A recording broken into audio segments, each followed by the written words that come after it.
بسم اللہ الرحمن الرحیم۔ السلام علیکم ناظرین اکرام، میں ہوں عبدالباسط سواتی اور آپ دیکھ رہے ہیں میرا ڈیجیٹل چینل۔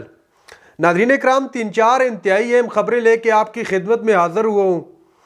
جو خبر آپ کو دینے لگا ہوں یقین کے ساتھ کہہ سکتا ہوں کہ اس سے پہلے نہ ہی کسی الیکٹرانک چینل پر اور نہ ہی کسی ڈیجیٹل چینل پہ آپ نے دیکھی اور سنی ہوگی، لہذا خبر کو بڑے غور سے سنیے گا اور بڑی اہم خبر ہے۔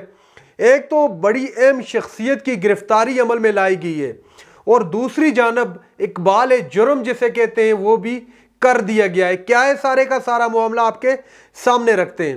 سب سے پہلے آج کے دن کی اگر بات کر لی جائے تو آج کا پورا دن جو ہے سپریم کورٹ کے اندر یا سپریم کورٹ نے جو کچھ مانگا قومی اسمبلی کے حوالے سے، جو ان کا ریکارڈ مانگا گیا، سپریم کورٹ آف پاکستان نے کہا کہ 6، 10، 17، 26 اور 27 اپریل کی جو ڈیبیٹ ہوئی ہے قومی اسمبلی کے اندر، جو سارا بحث وغیرہ ہوئی ہے وہاں پر، اس کا ریکارڈ طلب کر لیا سپریم کورٹ آف پاکستان نے۔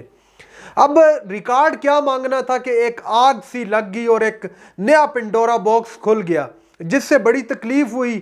کیا معاملہ ہوا وہ تو آپ کے سامنے رہا۔ پہلے آپ کو بتا دیتا ہوں کہ سپریم کورٹ نے جو ریکارڈ مانگا تھا قومی اسمبلی سے، اسپیکر نے وہ دینے سے انکار کر دیا ہے، اور انکار کرتے ہوئے ساتھ میں یہ بھی کہا گیا ہے کہ جو سپریم کورٹ ہے یا جو پارلیمنٹ ہے، یہ دونوں ایک بڑے معتبر ادارے ہیں اور ان کا اپنا عزت اور وقار ہے۔ یہ جو کچھ ہو رہا ہے آج کل ملک کے اندر، صورتحال آپ کے سامنے ہے۔ خواجہ آصف صاحب نے جو آج انٹری ماری ہے، بارہا پہلے بھی وہ ایسی گفتگو کرتے رہے، ججز پر اپنی تیروں کے نشتر جس طرح چھوڑے گئے ہیں خواجہ آصف صاحب کی جانب سے۔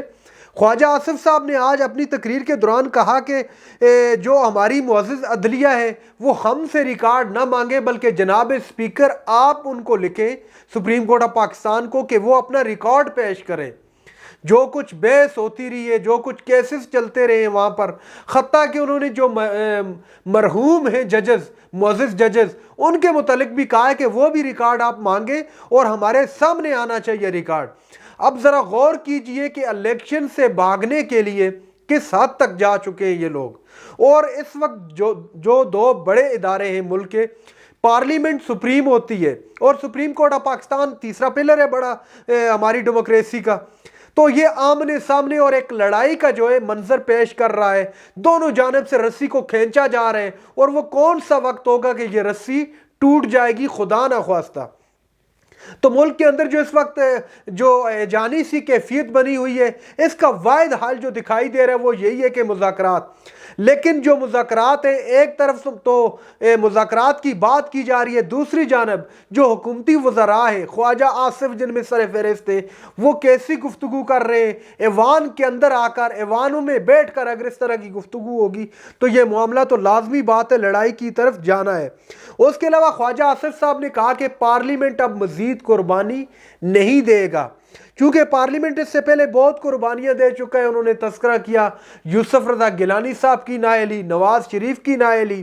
اب ذرا ان کو یہ بات کون یاد دلائے گا؟ جناب اسپیکر آپ ہی ان کو یاد دلا دیں کہ یہ جو یوسف رضا گیلانی کی نااہلی ہوئی تھی، اس پر سب سے زیادہ ڈانس تو آپ کی پارٹی نے کیے تھے۔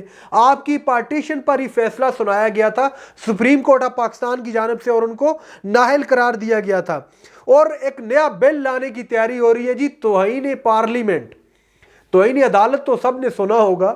اب ایک اور بل آ رہا ہے جس کو توہین پارلیمنٹ کہا گیا ہے، اور کہا گیا ہے کہ اس بل کا جو اطلاق ہے وہ ججز پر بھی لاگو ہوگا، مین کہ ججز بھی ان کے خلاف ان کی توہین پر کوئی تنقید نہیں کر سکے گا۔ لب و لباب یہ ہے بات کا۔